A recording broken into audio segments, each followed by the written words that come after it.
పూరా లోకల్. ఇప్పుడు యువత అందరూ మేల్కొని ఈ విధంగా అంటే శివాజీ మహారాజు ఇంత పెద్ద వీరుడా అని తెలుసుకుంటున్నారు. కానీ ఒకప్పుడు మహారాష్ట్రకు చెందిన వ్యక్తిలానే చూసేవారు, ఆయనని ఒక రాజు లాగానే చూసేవారు. ఇప్పుడు ఆయన దేవుడిగా ఇప్పుడు అందరూ పూజిస్తున్నారు. ఇంత టైం ఎందుకు పట్టింది? అది దానికి చాలా కారణాలు ఉన్నాయండి. ఈవెన్ మహారాష్ట్రలో కూడా చూడాలంటే మహారాష్ట్రలో కూడా ఆయన అంత పాపులర్ కాదు. ఒక 50 సంవత్సరాలు, ఒక 70 సంవత్సరాల క్రిందట వరకు ఉట్టి పూణే ఆ చుట్టుపక్కల ప్రాంతాల్లోనే శివాజీ, ఛత్రపతి శివాజీ, సంభాజీ మహారాజుని ఇంట్లో ఒక మన దేవుడు పటాలు ఎలా ఉంటాయి, నెక్స్ట్ వాళ్ళు అలా ఉండి వాళ్ళు అలా చూసుకునేవారు. అయితే ఎప్పుడైతే మనకు ఆ శివసేన ఏర్పడిందో అప్పుడు అందరికీ అసలు ఛత్రపతి శివాజీ అంటే ఎవరు అనేది కొంచెము అంటే ఆ పూణే రీజియన్ కాకుండా మిగతా రీజియన్స్ లో కూడా ఎక్స్పాండ్ అవ్వడం జరిగింది.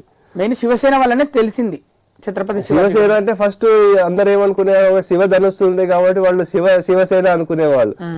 యాక్చువల్లీ శివసేన ఏర్పడింది ఈ శివాజీ మహారాజు పేరు మీద.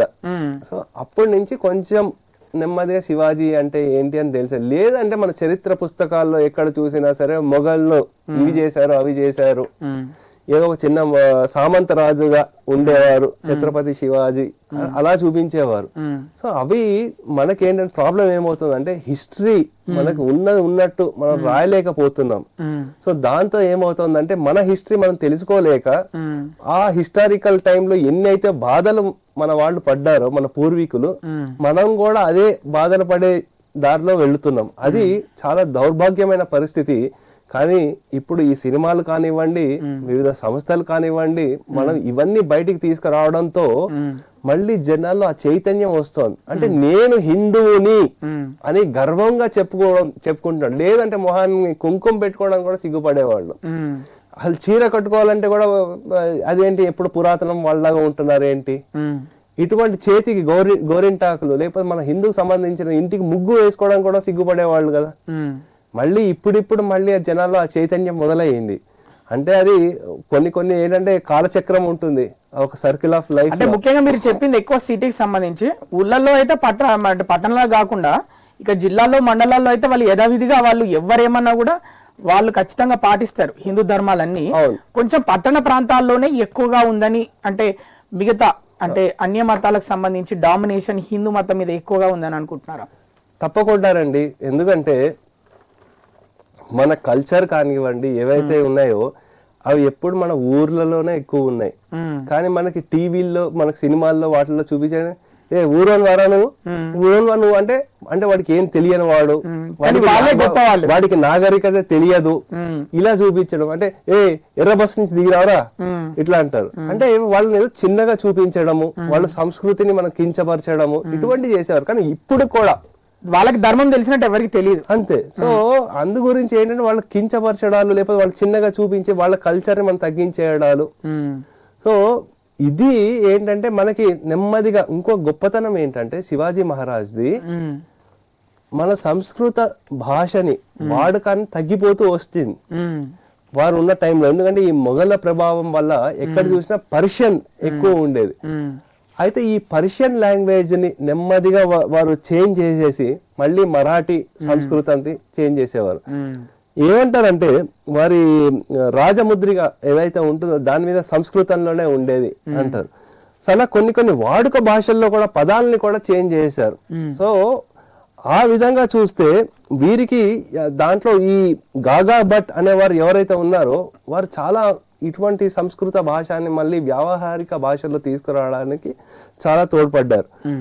అలాగే చాలా మరాఠీ కానివ్వండి సంస్కృత భాషల్లో కానివ్వండి ఆ కల్చర్లు ఏవైతే ఉన్నాయో అండి దాన్ని ఒక స్టాండర్డైజ్ చేయడం కూడా చేశారు. సో ఈవెన్ మనకి అడ్మినిస్ట్రేటివ్ రిఫార్మ్స్ లో కూడా వారు తీసుకొచ్చినప్పుడు ఏంటంటే భాషా శుద్ధి మూమెంట్ అనేది ఒకటి తీసుకొచ్చారు. అలాగే మనకి ఇంకా చూసుకోవాల్సిందంటే మనకి ఎడ్యుకేషన్ ఇనిషియేటివ్స్ వాళ్ళకి ఎక్కడ మనకు చదువు చెప్పడంలో కూడా ఎక్కువ సంస్కృతం మరాఠీ భాషల్లోనే ఉండేది.